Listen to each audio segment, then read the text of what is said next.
May kwento ako. Babae ako. Kasal na for 5 years. Pero wala pa kaming mga anak. Trying naman kami, pero because mahal na ang cost of living sa ngayon, we decided na magtuloy-tuloy lang sa work para makaipon.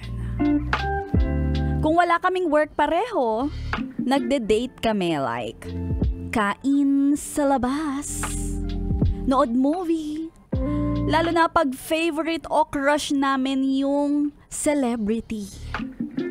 Ako kasi, ang celebrity crush ko ay puro foreigner. Si Chris Hemsworth, Chris Evans, ganun.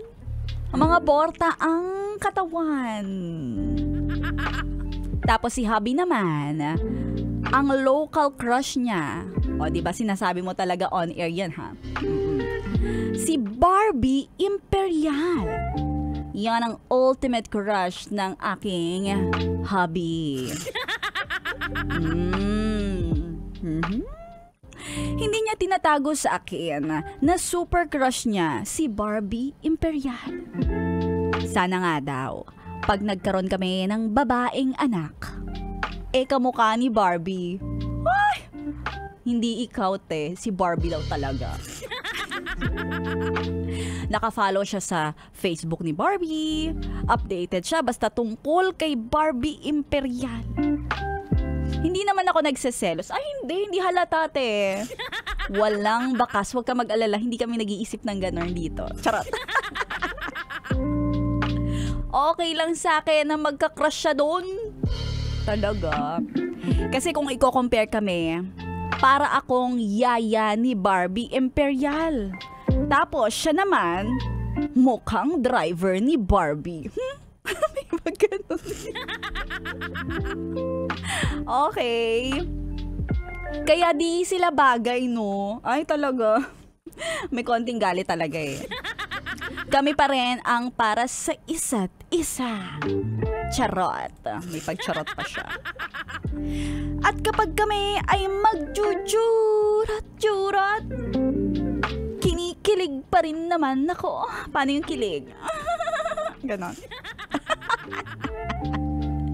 Dahil kahit ganyan si hubby, para sa akin, kinikilig ako kapag siya ay nagtatouch ng aking body using his, anong ginagamit?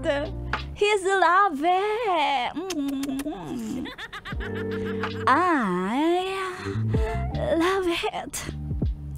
Yung leeg, balikat, tiyan, pababa ng pababa ng pababa, hanggang matumbok ang memeryendahin niyang monay. Uy, favorite kong monay pag merienda, lalo na kapag mainit-init. Ay! Sabi niya. Pero pansin ko lagi siyang nakapikit.